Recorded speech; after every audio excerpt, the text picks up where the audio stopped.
Bienvenue sur ma chaîne, je m'appelle Dave Nature. Aujourd'hui, on va réagir à la vidéo de Rudy Koya, ce que je mange chaque jour depuis 10 ans, sans exception, le protocole 40.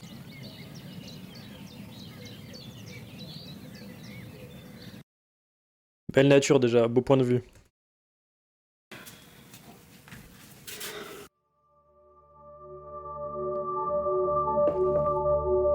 L'heure de réveil me paraît clean aussi, assez adaptée avec le rythme naturel des humains, avec le soleil, pas trop tôt, pas trop tard.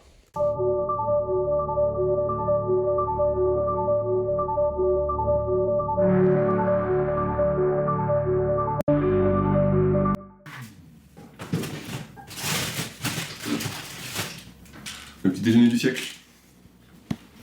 Une spécialité. Riz, œuf. Je vais mettre une carotte avec. Je vais l'éplucher pour avoir un peu de légumes dès le matin. Quand t'as un truc à mâcher, comme on n'est plus habitué à mâcher quoi que ce soit, là tu mets une carotte en morceaux, t'es obligé de mâcher et de prendre ton temps. Là ça te fait la mâchoire. Là. Normalement je prends toujours un peu d'oléagineux. Toute cette histoire de on n'est plus habitué à mâcher, alors oui, c'est un peu vrai parce qu'à cause des aliments ultra transformés, il n'y a plus de mâche, plus de fibres, etc. Mais de manière générale, l'être humain, justement, tend à manger tout ce qui est le plus mou, le plus agréable et le plus facilement absorbable. Traditionnellement, on a beaucoup fait les bouillons, on est très attiré par la viande crue qui est beaucoup plus facile à manger que la viande cuite, beaucoup moins élastique. Et même, en général, la carotte, on la fait cuire parce que c'est beaucoup plus facile justement à gérer. En réalité, il faut qu'on économise nos calories, notre énergie, parce que c'est un principe de la vie classique. Et donc, moins tu dépenses d'énergie à mâcher, mieux c'est en fait.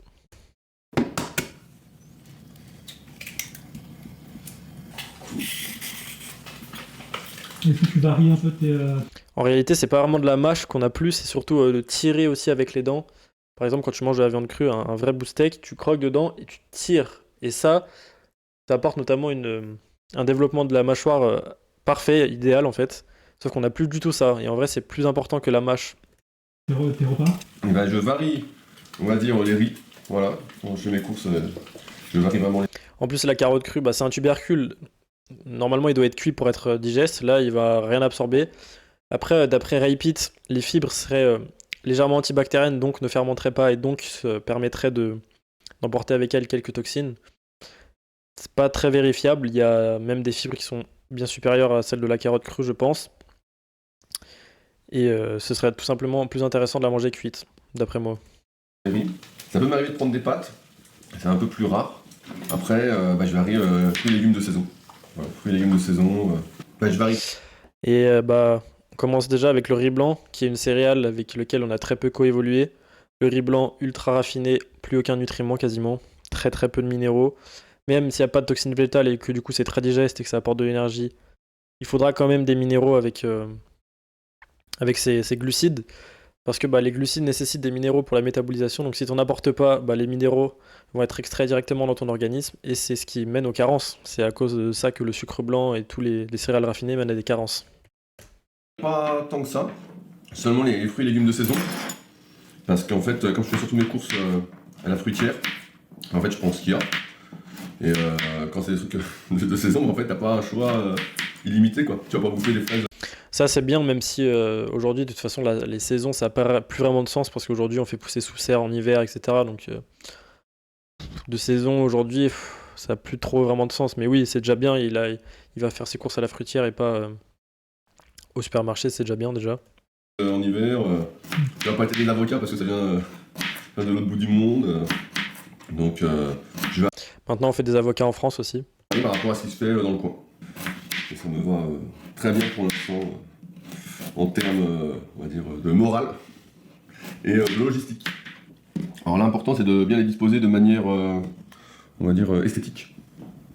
Je pense que j'ai un don particulier. Donc si un resto haut de gamme veut m'appeler pour faire des présentations, je me propose. Perso, quand je vois de la carotte crue, c'est pas appétissant de savoir que ça va me péter les couilles à mâcher, que c'est pas bon. Les fibres sont dures, assez irritantes. Moi perso, j'en mangerais pas cru, hein. Je la ferais cuire. Et les amandes, malheureusement, j'espère que ça va pas être sa source principale de lipides parce que sinon ça va être Là, la journée commence pas très très bien en réalité, hein, même plutôt mal. À la place des amandes, il aurait fallu qu'il mette un peu du beurre cru dans son riz, ou même de l'huile d'olive vierge extra, ça aurait été beaucoup mieux que les amandes. Surtout qu'en général, les amandes sont déjà rancies, donc les graisses dedans, elles sont oxydées. Ces graisses qui sont très sensibles, encore une fois, du coup, à l'oxydation, à la chaleur, et beaucoup trop riches en oméga 6 et en graisses polyinsaturées de manière générale, qui dérégleront le métabolisme, la prise de gras, les hormones, l'énergie, le sommeil.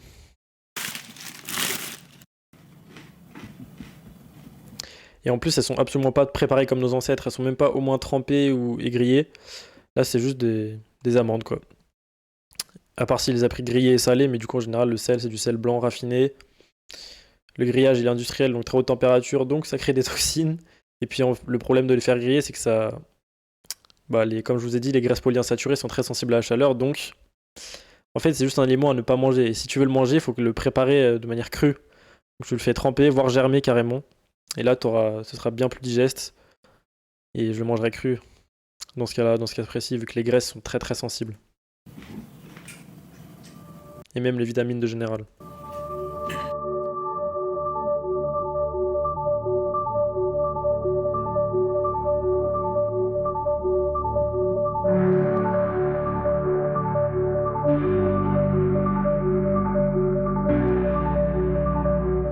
Et c'est une des raisons pour lesquelles. Très bien les œufs. Ah oui, je vais même pas parler des œufs dans son petit déj, ça c'est très bien. Surtout qu'il les fait au plat avec le jaune qui reste coulant, donc ça c'est très bien. Par contre, on voit pas trop la graisse qu'il utilise comme cuisson. Et je crois que sa poêle c'était en téflon anti-adhésif, donc problématique sur la contamination au PFAS et même à autres métaux lourds. Mais si c'est cuit au ghee à l'huile de coco, franchement c'est pas mal déjà comme source de nutriments dès le matin, même s'il y a plus optimal.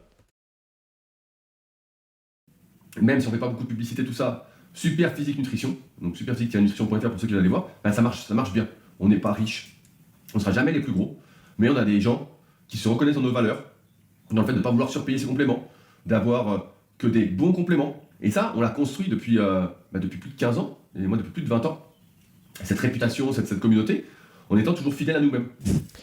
Des bons compléments, malheureusement, ça n'existe quasi pas. Les vrais compléments qui sont bons et sains, c'est des compléments qui sont en réalité des aliments entiers, genre les algues, le psyllium, la gelée royale par exemple. Donc cet âge-là, c'est pas le mien, je préfère le dire tout de suite. Et les saloperies comme ça, là, c'est pas moi, ça. C'est le type qui filme. Regardez comme c'est beau. Une belle tomate, quoi. Un bon petit yaourt. Putain, c'est pas beau, ça. On va se régaler, quoi. J'aime bien prendre un yaourt au lait de chèvre. Bah déjà, je le digère beaucoup mieux. Et puis... C'est logique que tu digères beaucoup mieux le lait de chèvre parce que c'est du lait qui est de race ancienne forcément. Les chèvres ont une caséine de type A2 qui est beaucoup plus digeste parce que beaucoup plus ancienne, ancestrale. On a eu beaucoup plus de coévolution avec, donc notre corps a pu s'adapter à la digérer beaucoup mieux par rapport à la caséine A1 qui est surtout présente dans les races de vaches modernes. Donc la chèvre, même la brebis, etc. c'est bien supérieur au lait de vache A1. Mais le lait de vache A2 aussi est potentiellement mieux digéré. C'est plus pour le petit... Et je voulais dire, oui, malheureusement, je pense que ce yaourt est pasteurisé, voire probablement avec du sucre blanc ou un arôme. Le dessert, comme on était habitué à prendre des petits desserts à chaque fois, voilà, ça me fait un dessert assez sain. Donc je suis assez content. Même si les fermiers, ça veut rien dire en fait, malheureusement. Fermier, c'est juste... tu rémunères au moins l'éleveur et potentiellement le lait est de meilleure qualité. En général, les produits fermiers sont quand même de meilleure qualité, mais il y aura quand même toujours des sucres blancs, des arômes parfois. C'est pas parce qu'un produit est fermier qu'il est forcément mieux. Ouais, voilà. Poêle anti-adhésive en téflon, malheureusement. Bon, par contre, la spatule est en bois, ça c'est très bien déjà. Elle est pas en plastique au moins. Il y a toute une technique, hein. Ouais. Pour bien que le blanc cuise, et que le jaune reste bien liquide, c'est de bien étaler le blanc. Ça, il y a très peu de personnes qui le font, donc retenez bien ça de cette vidéo. Sinon, juste tu sépares les blancs des jaunes, et les jaunes tu les mets après. Encore mieux.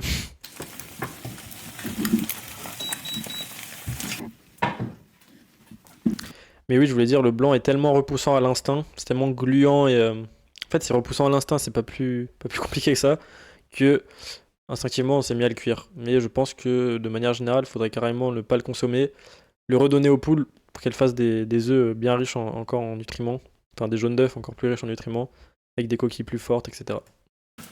Un être féroce se dirige à toute vitesse pour manger ses croquettes.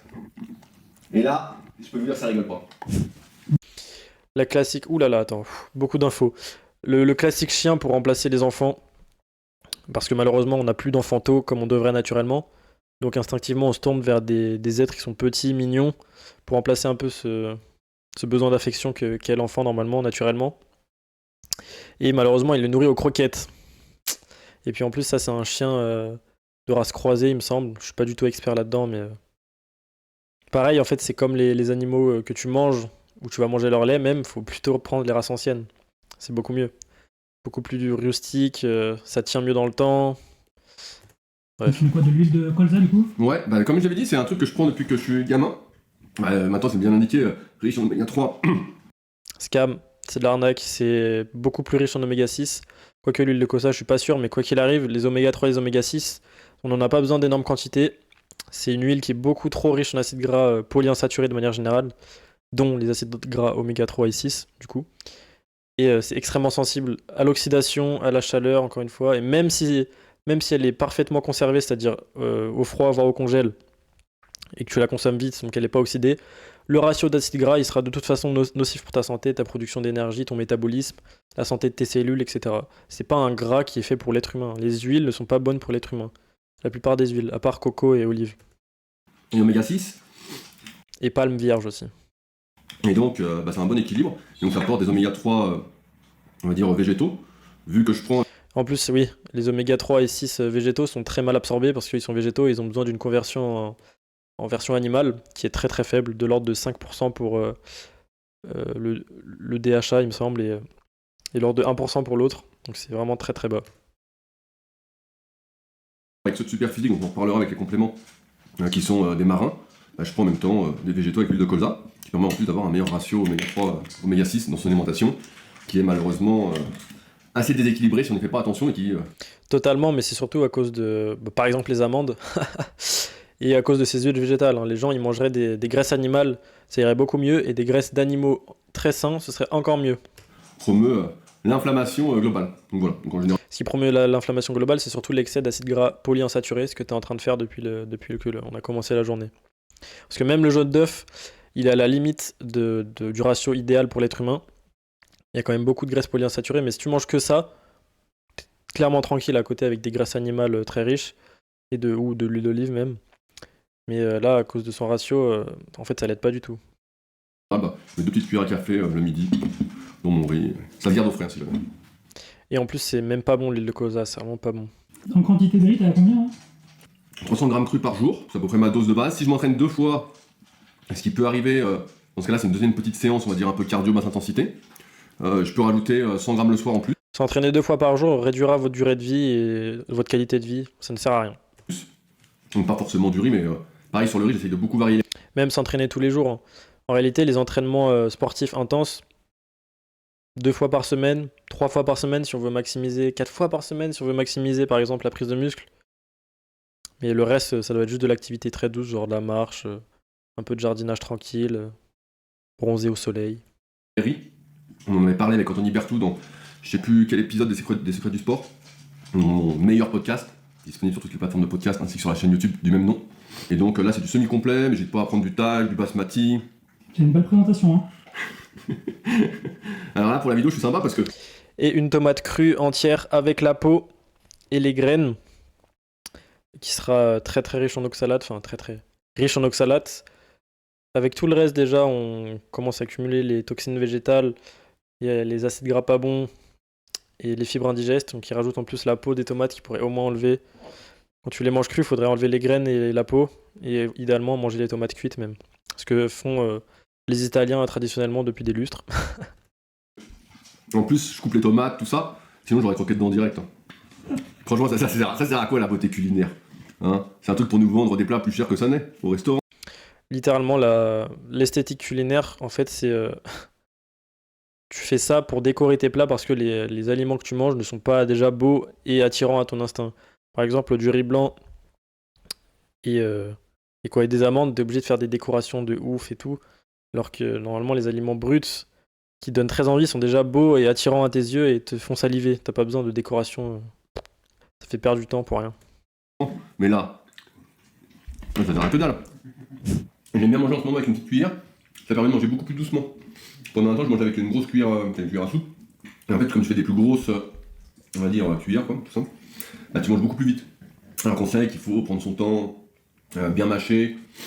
J'ai vu un truc récemment qui disait de mâcher entre 7 et 10 fois chaque. Comment? Pas mal la technique de la petite cuillère, j'avais jamais vu ça. Mais en fait, idéalement, même si tu veux manger encore plus lentement, tu manges avec tes doigts. Tu seras encore plus connecté à tes aliments. Et malheureusement, ce genre d'aliment, ça se mange pas trop avec les doigts, hein. Le riz, c'est un peu galère, surtout quand il est pas du tout collant comme là. Même les bouts d'œuf et tout, ouais, c'est un peu galère. Mais pas mal la petite technique de la cuillère, c'est pas mal. Mais oui, l'idéalement, il faut manger lentement. Parce que plus tu manges lentement, plus ta production d'enzymes dans la bouche est élevée. Plus tu mâches les aliments, plus ils sont en petits morceaux, plus ce sera facile pour ton estomac et ensuite ton intestin, etc. etc. Chaque bouchée. Et donc, bah, Mais c'est surtout qu'il faut des aliments qui sont déjà très digestes. Et là, la tomate et la carotte crue, avec la peau pour la tomate, c'est déjà pas très digeste. Donc même si tu mâches beaucoup, ça va pas réellement t'aider. Chimiquement, après, ça va poser problème. Et même physiquement. Parce que les fibres insolubles, très irritantes, et les toxines végétales, ça va irriter, ça va poser problème. Ballonnement, gaz, potentiellement maladie de Crohn au long terme, intestin poreux. les cuillères, ça m'oblige à prendre plus mon temps. Tu peux nous parler de la particularité de ton eau aussi. Ouais, bah c'est de l'eau filtrée, comme beaucoup le savent. L'eau aujourd'hui qu'on boit, qui est issue des robinets là, en fait il y a plein de saloperies, il y a plein de résidus de médicaments, d'hormones et autres. 100%. Et donc bah, j'ai pris le parti maintenant quelques années de filtrer mon eau avec un osmoseur inverse. Donc pour avoir une eau, bah il y a plus. Ouais, l'osmoseur inverse, c'est bien, c'est l'eau, un des meilleurs filtres qui existent. Je pense que même si tu veux optimiser au maximum, ce serait un distillateur. Mais après, par contre, il faut bien rajouter quelques pincées de sel pour reminéraliser, parce que malheureusement, même avec l'osmoseur, ça enlève tous les minéraux aussi, tellement ça filtre bien. Mais ouais, c'est très très bien. Par contre, je crois que la carafe est en plastique, donc la filtrer pour mettre dans une carafe en plastique, c'est un peu con. Rien dedans, donc il n'y a plus de minéraux, tout ça, mais comme je mange plein de fruits et légumes, je prends les compléments super physiques, notamment le multivitamine, de ZMB, etc. Mais en fait, j'ai pris le parti de tout filtrer, comme ça il n'y a plus rien dedans. Et au moins je suis un peu plus sûr, sans être 100% convaincu parce que je suis pas le meilleur spécialiste sur le sujet, de boire une eau qui m'empoisonne pas. Bah, en fait, tes compléments, ils t'empoisonneront. Enfin, en fait, vaut mieux ne pas filtrer ton eau et ne pas prendre de compléments. Enfin, des compléments en poudre ultra transformés avec des additifs, euh, des anti-agglomérants, etc. Des gélules absolument pas faites pour l'humain, sur lesquelles on n'a aucun recul. Là, c'est première incohérence. Enfin, première pas du tout, mais encore une incohérence. Donc toi, tu me disais pour l'alimentation, ça c'était le livre, la Bible de l'alimentation. Ouais, c'est la Bible. Bah, c'est la Bible actuelle, hein. Comme je dis à Anto souvent, donc je le connais un petit peu. Pour moi, c'est la référence aujourd'hui dans le monde francophone sur l'alimentation. Et ça, c'est on va dire son bouquin numéro 1 qu'il a mis plus de 10 ans à écrire. Franchement, si tu mets le nez dedans, alors ça se lit pas rapidement quand on n'est pas spécialiste, hein, comme ça peut être mon cas. Je connais pas. Anthony, bah c'est quoi, je vais le prendre en photo. Je le lirai, parce que je pense qu'il y a des choses à dire si les conseils qu'il a pris dans ce livre, il les applique dans sa vidéo. Aïe. Et donc tu le lis très doucement, mais franchement, si tu vois que là, c'est tout est bien pensé, ça s'inscrit vraiment dans ma démarche actuelle de longévité. Alors c'est pas le bouquin le plus accessible, il en a fait d'autres, j'ai plus les noms en tête, et je veux pas les écorcher, plus adaptés grand public. Mais pour ceux qui sont vraiment intéressés, ce bouquin-là, c'est la Rolls, quoi. Alors, t'as dit quoi cette phrase-là? Ah, quand c'est un fruit de saison, là c'est bon. Franchement, il n'y a pas de. Franchement, ceux qui bouffent des fraises en hiver, qui rajoutent du sucre dessus, je m'abstiens de tout commentaire. Donc bah, je vais faire un petit café. Exactement, ça c'est bien parce que c'est un vrai instinct. C'est que les fruits, quand ils sont bien mûrs, qu'ils ont poussé dans un sol riche, ils sont très bons en goût et ils sont déjà suffisamment sucrés. Malheureusement, aujourd'hui, les fraises, c'est full pesticides, ça pousse sur des sols qui sont pauvres et c'est récolté avant la maturité. Donc c'est acide, riche en toxines végétales, riche en pesticides. C'est pas bon. Il y a peu de goût, ça a le goût d'eau même parfois. Alors le café, c'est pas mal revenu à la mode, notamment avec toutes ces histoires de polyphénol. C'est super antioxydant, tout ça, qui existe par centaines, voire milliers. Et donc, boire un petit café fait pas de mal. Après, Boire du café fait du mal parce que la graine est torréfiée, ce qui crée des toxines liées à la réaction de Maillard. C'est une graine, et les graines sont très denses en toxines végétales, comme on l'a vu tout à l'heure avec les amandes. Là, notamment, il y a une toxine très, très puissante qui est la caféine. Il suffit de très peu de caféine, je crois que c'est de l'ordre de 500 milligrammes ou quelque chose comme ça pour tuer quelqu'un. Donc, ce qui est très peu, c'est de l'ordre de. Un café, c'est 80 milligrammes, donc je vous laisse faire les calculs. Ça fait moins de 10 cafés. Plus la théobromine aussi, qui est une autre toxine, neurotoxine. Évidemment, la pollution. Potentiellement le risque de contamination aux mycotoxines aussi quand c'est en poudre. Comme là, je crois qu'il est en poudre. Donc non, c'est clairement pas un élément santé, même pour les polyphénols, etc. Certes, c'est des toxines végétales qui sont bénéfiques en petite quantité, mais là, avec tout ce que je viens de citer, plus ça, et qui seront quand même en quantité assez énorme, ce sera vraiment pas bon. En plus, sa carafe, je crois qu'il y a du plastique en contact avec l'eau bouillante, donc microplastique, infusion. Même si son eau est filtrée, du coup, bah, ça sert plus à grand chose. Pas non plus abuser. Moi, souvent, je mets pas grand chose, voilà. Je mets ça. Et en plus, le café, si tu le prends. Même si tu le prends le matin, ça a des effets sur le sommeil. Et si tu le prends après le matin, là, t'es sûr que ton sommeil il est flingué. Hein. Tu vas perdre en qualité de sommeil. Et qui donc va te faire accumuler de la fatigue. Et qui donc potentiellement va te faire diriger vers plus de café. Et tu rentres dans un cercle vicieux. Avec ça, je vais faire 8 tasses, quoi. Voilà, bio. Et en plus, si t'écoutes vraiment ton instinct, que tu bois une tasse de café sans sucre, sans rien, sans lait, cash, tu verras que c'est absolument dégueulasse, tellement c'est amer, tellement c'est repoussant. L'instinct parle en fait. Et même si certains ont été éduqués à aimer le goût amer, la première tasse que tu bois pure, tu détestes ça et c'est normal, c'est un peu comme la première clope. Une agroécologie, tout ça. J'espère que c'est vrai, en tout cas ça me donne bonne conscience.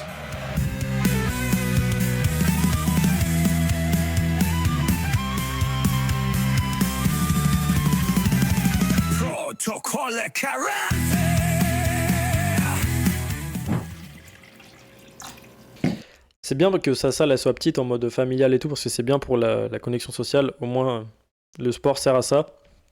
Mais le problème des salles de sport maintenant, c'est que tout le monde est dans son coin. Ça, ce qui est un peu dommage. Mais par contre, évidemment, là, les exercices qu'on a vus, c'est du bilatéral. Pas du tout optimisé pour les mouvements humains, la physionomie naturelle de l'homme. Ça manque de bilatéral, de torsion. En fait, c'est que sur le plan sagittal, malheureusement. Ouais, c'est l'heure de la collation. Ouais, bah, c'est comme un vrai repas. Hein. Ouais. Je viens de finir de m'étirer, donc petite collation, petit repas. Ah, et en plus, il s'étire à la fin de l'entraînement. Aïe, aïe, aïe. L'étirement, malheureusement, ça rend sensible. Enfin, ça fragilise les fascias, les articulations. Ça fait perdre en... Comment on dit? Pas en équilibre. Ça fait perdre en tenségrité, la fameuse tenségrité. C'est comme une voile de bateau, si tu veux. Dès qu'il y a un point qui lâche, la voile n'absorbe plus le vent et elle ne fait plus avancer le bateau. Bah, la tenségrité dans les muscles et les fascias et les articulations dans le corps humain, c'est un peu pareil. Et du coup, après, t'es tout tordu, la posture n'est pas bonne, t'as des douleurs qui se créent à long terme, voire des blessures. C'est pas bon. Après, boulot. Protéines végétales bio, super physique. Seulement pour les vrais, ceux qui préfèrent s'empoisonner avec des édulcorants et des arômes artificiels et autres émulsifiants, bah, c'est pas là. Donc là, il y en a pas, j'y crois pas un instant. J'y crois pas un putain d'instant, il doit avoir au moins un édulcorant et un arôme artificiel, à part si vraiment il l'a pris pur, en mode pure protéine de pois ou de chanvre, je ne sais quoi. S'il l'a fait, bah tant mieux, c'est déjà ça. Mais quoi qu'il arrive, les protéines végétales, c'est moins biodisponible, le profil d'acide aminé, il est moins intéressant, et il y a moins de micronutriments, et il y a des toxines végétales avec, et potentiellement des polluants en plus. Mais bon, là c'est bio, donc les polluants ça devrait aller normalement. Et c'est aussi ultra transformé évidemment. Ça, c'est de la créa, donc créatine classique. Issu de la pétrochimie, je vous invite à regarder comment c'est fabriqué, et si vous voulez encore consommer de la créatine après, je peux plus rien pour vous, vraiment. Surtout, effet santé, pas que muscle. Et puis, collagène, bon, ça peut pas faire de mal. Je suis Pareil, collagène ultra transformé en poudre, résidus potentiellement chimiques. Même si le collagène, là, c'est le truc le plus intéressant qu'il va prendre, ce serait beaucoup plus intéressant de prendre des viandes collagéniques et d'en faire des bouillons, notamment avec ces carottes de tout à l'heure. Au moins, là, elles sont cuites, elles seront digestes, lol. pas encore méga convaincu des effets, mais bon. Je pense que rien ne vaut l'entraînement du tissu conjonctif pour avoir des super tissus conjonctifs. C'est mal, hein. Pour avoir des super tissus conjonctifs, surtout une alimentation très dense en nutriments. Après, oui, les tissus conjonctifs s'adaptent au stress que tu leur mets, mais absolument comme tout dans l'organisme. Là, c'est le pain que j'ai acheté aujourd'hui, là, à la fruitière. Donc, j'en profite, je vais pas le laisser mourir. Hein. Et d'ailleurs, on prend pas soin de ces tissus conjonctifs en les étirant, hein. Et tu manges le pain sans rien? Bah, j'ai rajouté du beurre et de la confiture, évidemment. Peut-être mettre un peu de propos miel avec, mais pas trop non plus, quoi. Donc, pareil, c'est vrai qu'ils vont dans la fruitière, là. Je sais pas s'il a dit que le pain il était au levain, mais déjà s'il est au levain, c'est déjà beaucoup mieux.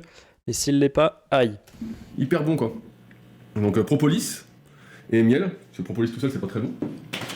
Ça, et je... Ouais, c'est un peu ça, un peu l'instinct qui revient, c'est que la propolis tout seul, c'est vrai que c'est pas bon du tout. C'est très acide, c'est très riche notamment en toxines végétales parce que c'est issu des plantes. Mais bon, dilué dans du miel, je pense que ça fait... Là, c'est plutôt l'aspect positif des toxines végétales en petite quantité sur la régulation du microbiote et de la charge parasitaire. Surtout dilué dans du miel, je pense que c'est pas mal.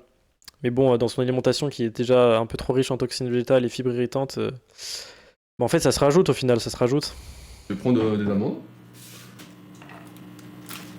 Et encore avec ces amandes, j'ai pas vu une seule graisse animale depuis le début de la journée, à part les jaunes d'œufs. Donc là, c'est vraiment pas bon là. Un régal encore? Ça, Ouais. c'est exceptionnel. Alors, de la farine de graines cuite, des graines pas cuites, pas préparées traditionnellement, de la poudre ultra transformée dans un shaker en plastique, même si son eau est filtrée, bah du coup ça sert plus à grand chose. Ouais, c'est pas mal comme collation. Vraiment, ça se voit cul sec pour les vrais. Sinon, bon, bah, si vous préférez vous empoisonner. Sachant que la farine de graines cuite, là, comme je dis, le pain, ça se trouve, elle est même pas préfermentée traditionnellement, c'est-à-dire avec du levain sauvage. Donc bon, quoi qu'il arrive, de toute façon, même les pains, j'ai remarqué, hein, même les pains au levain, la plupart du temps, quand je les mange, genre les trucs de Biocops, etc., quand je les mange, c'est absolument pas digeste. Parce que malheureusement, c'est peut-être du levain industriel, déshydraté, c'est absolument pas du levain sauvage. En fait, moi, malheureusement, aujourd'hui, je fais plus confiance à personne, hein. À part Pan et Vivo, peut-être. Mais même là encore, je suis pas sûr que leur levain soit vraiment sauvage. Du coup, je préfère le faire moi-même, le pain, quand j'en consomme, ce qui arrive très peu, très rarement. Et là, je suis en train de faire du levain, littéralement le vrai levain sauvage naturel, et au petit épeautre, parce que c'est considéré comme un blé ancien, donc gluten assez digeste, etc. Et pas la farine intégrale, évidemment, parce que beaucoup trop de toxines végétales. Je vais faire ma faute. Hein. C'est goûtu, hein. Ouais. Comme dirait Gilbert Cesman, pour ceux qui ont la ref. Non, je connais C'est dans les gros défauts du ski, quoi. J'ai même pas parlé de ses écouteurs Bluetooth en plus, et son t-shirt potentiellement en tissu issu de la pétrochimie, encore en plastique. Filtrer son eau et porter des vêtements en plastique quand tu fais du sport, vaut mieux arrêter de porter des vêtements en plastique quand tu fais du sport. Je veux dire, la contamination aux polluants est beaucoup plus élevée avec ça qu'avec son eau du robinet. Écoute, Ah, mais Donc c'est l'attention aux détails, mais on oublie de détails plus importants en fait. C'est un peu incohérent. tu sais, le jus avec le crapaud. ouais, ok. Il dit, ah, c'est goûtu, c'est un arrière-goût. C'est du jus d'ail relevé à l'échalote. Alors tu te régales avec du pain sans rien? Bah, ce qui est bien avec le pain, encore une fois, hyper artisanal là, c'est que t'es vraiment obligé de mâcher. En fait, tu peux pas l'avaler tel quel, quoi. Donc pour la digestion, bah, c'est super. Puis ça oblige à être dans l'instant présent, quoi. S'il était cuit à la vapeur et qu'il serait bien mou et bien hydraté, ce serait encore plus digeste et tu t'aurais besoin de moins mâcher, ça te coûterait moins d'énergie. Là, ça n'a pas trop de sens. Surtout ce qui est plus important pour que ce soit digeste, c'est aussi qu'il soit prédigéré par des bactéries, et notamment des bactéries sauvages en très grand nombre, pas à la levure et pas au levain industriel. Je vais y arriver. Hein.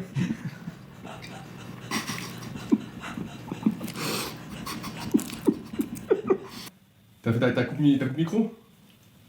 De toute façon, j'ai pas d'autre coupe, hein. Et ça, c'est une coupe, ça s'appelle vraiment une coupe micro? Non. Ça s'appelle une coupe comment? Une jaune. Une choucroute? Une jaune. Une Je choucroute? t'appelle pas mes cheveux choucroute, sinon je te claque. Je peux boucler. T'appelles ça comment, toi? Une jaune croûte. C'est horrible. C'est horrible, c'est pas du tout ça. Bon, allez, je lance. Alors, attends, j'en ai pris plein, des sujets. Bah, on a dit.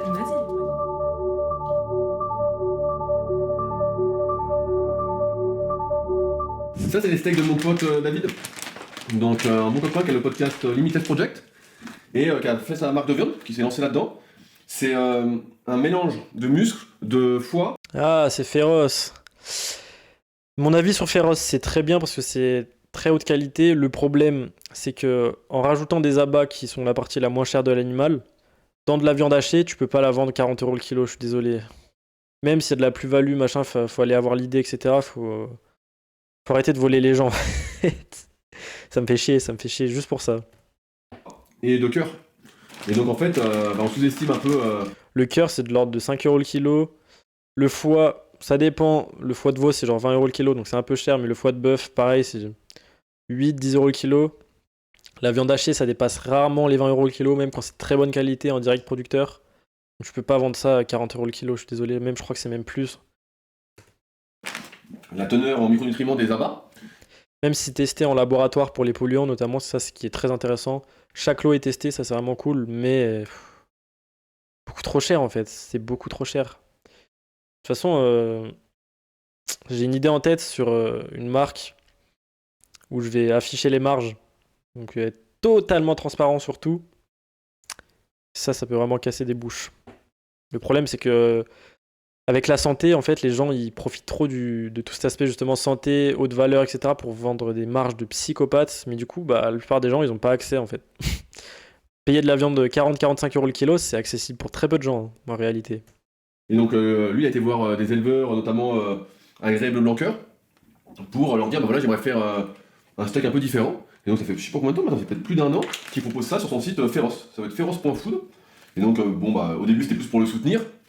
Et je me suis abonné sur le site pour le recevoir tous les 2 mois. Voilà. Et je sens une belle différence.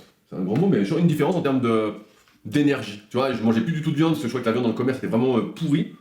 Vraiment, et voilà, j'avais complètement arrêté. Et là, depuis que je remange ça, je mange pas tous les. Enfin, vaut mieux manger de la viande pourrie du commerce plutôt que des amandes et de l'huile de colza. Hein. En termes de ratio d'acide gras, t'es bien supérieur. En termes de micronutriments, de digestion.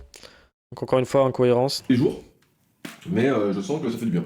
Là, tomates, concombre, choux rouges, carottes. Voilà, c'est régal quoi. Et puis un petit yaourt chèvre après. Puis plat et puis des compléments. On va prendre des compléments quand même. Du coup, toi, tu prends combien de calories par jour à peu près? Bah, si je m'entraîne 2 fois, je suis un peu plus de 4000. Mais sinon, je suis un peu moins, ça varie de 300-400 calories en fonction. Après, il a l'air grand et en s'entraînant 2 fois, ça me paraît normal. S'il n'est pas en prise de masse, ça me paraît à peu près normal. De si je double mes séances ou pas.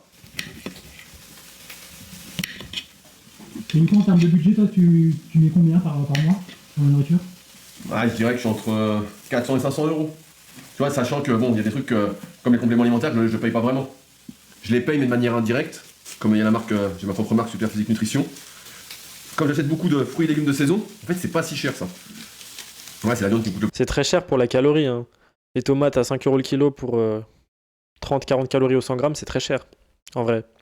Ça apporte peu d'énergie. Le seul intérêt, par exemple, des tomates, c'est un peu de minéraux et un peu d'eau. Mais en plus, pour les manger crus avec la peau et tout. Et en vrai, ça me choque un peu. Enfin, pas tellement, parce qu'il y a quand même les amandes. Les amandes, c'est cher aussi. S'il achète de la viande féroce, bah du coup, ça revient cher. Mais il pourrait payer beaucoup moins et avoir beaucoup, beaucoup mieux en qualité. Hein. Et en densité aussi. Et en digestion. Cher parce que les œufs ça coûte pas très cher.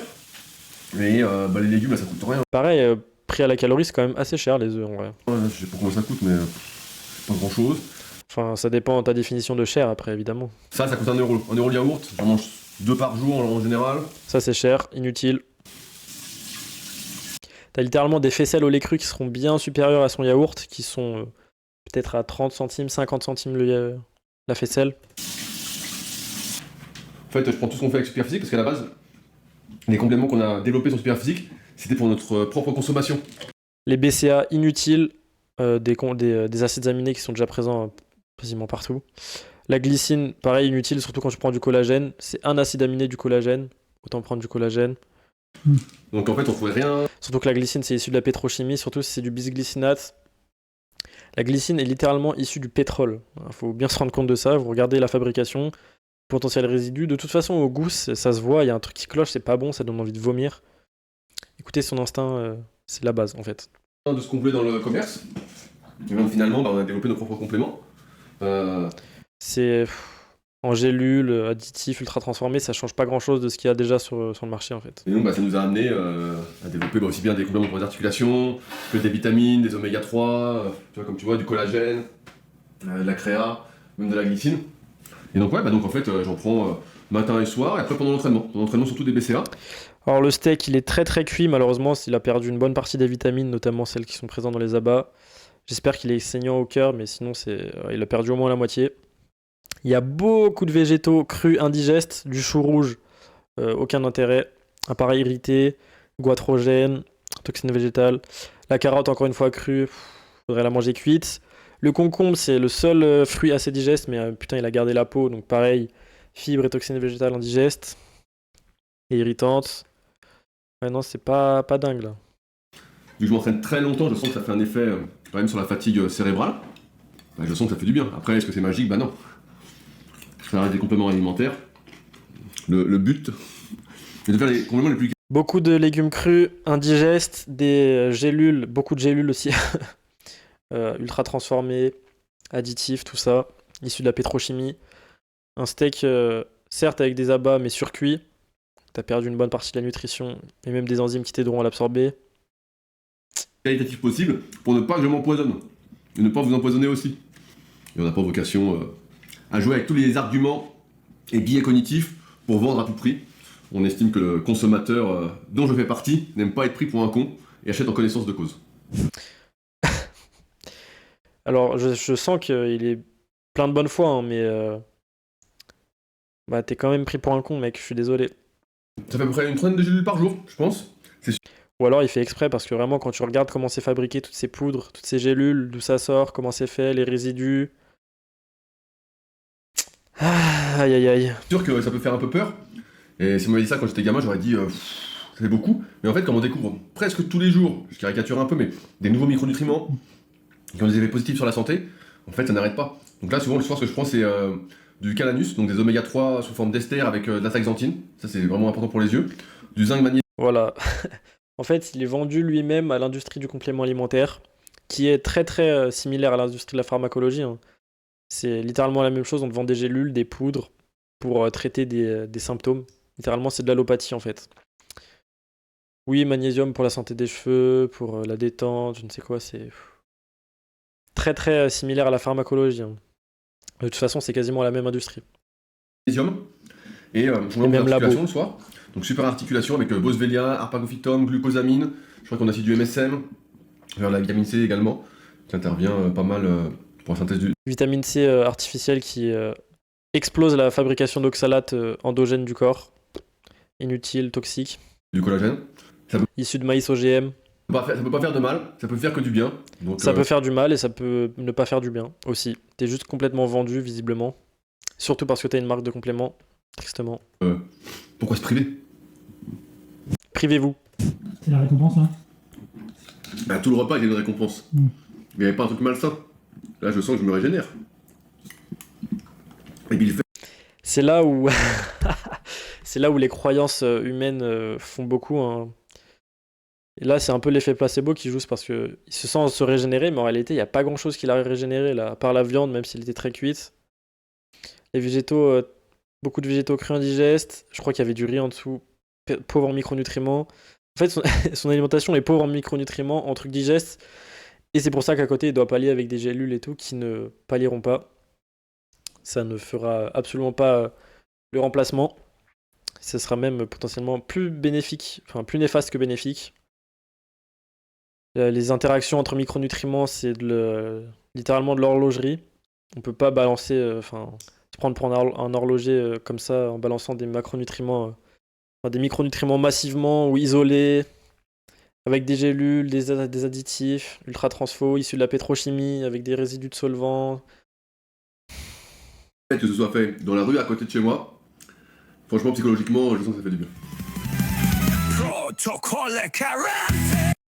Ok, donc en gros, pour résumer, protocole 40, c'est les trucs, les protocoles de biohacker classiques. Full complément, full graines, full végétaux indigestes. Même les végétaux digestes, on n'enlève pas les parties indigestes, on n'enlève pas la peau. Beaucoup de céréales, dont des raffinés. Et des céréales pas fermentées, préparées traditionnellement. Du pain très probablement à la levure. Et même s'il est au levain, très peu de chances qu'il soit au vrai levain sauvage. Donc non, là l'alimentation c'est chaud là. Du café aussi, très riche en toxines. Aussi transformé, voire très transformé. Toxines liées à la réaction de Maillard. Non, là la diète, non, on n'est pas catastrophique évidemment, il y a pire. Mais on est proche franchement, en 4 sur 10. Hein.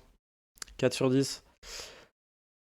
Malheureusement, il est lui-même très croyant en fait. C'est littéralement des croyances presque religieuses. Il sent que ça le régénère. alors qu'en fait, il y a très peu d'aliments qui sont vraiment bénéfiques pour lui là, qui le régénèrent réellement, qui le nourrissent réellement profondément, qui sont vraiment adaptés à sa physiologie, aux êtres humains. Donc ouais, non, ne suivez pas ces conseils, très clairement. Et si vous avez participé à ce protocole, j'aimerais bien que vous donniez, parce que je sais qu'il est quand même connu, hein, donc je pense qu'il y a beaucoup de gens qui ont dû passer par ces conseils. Donc si vous avez des retours, je veux bien que vous les fassiez en commentaire, qu'ils soient positifs ou négatifs, qu'on voit un peu. Mais non, c'est très clairement problématique. Ça, c'est une alimentation qui, sans le système industriel, ne serait absolument pas possible. Il n'aurait pas tous ses compléments, il n'aurait pas son riz blanc. Enfin, il y a quand même des manières assez traditionnelles de faire du riz complet en riz blanc. Mais non, non, c'est une alimentation qui est trop pauvre. Pas du tout. C'est surtout sur les acides gras aussi qui ça pose problème. Et ouais, là, je pense que à long terme, il sera carencé, même avec ses compléments. Et il aura absolument pas les bons ratios d'acides gras pour ses hormones, sa santé métabolique, la santé de ses cellules, même la santé de son cerveau, de ses articulations. Il n'y a rien qui va. Mais si tu veux vraiment savoir ce qui est vraiment bon pour toi, littéralement, fait pour l'humain, l'alimentation la plus optimale, qui est vraiment digeste, est faite pour toi, littéralement. J'ai créé un protocole pour ça. Ça s'appelle le protocole nature et tu peux nous rejoindre avec le lien qu'il y a dans la description. Ça, c'est nature.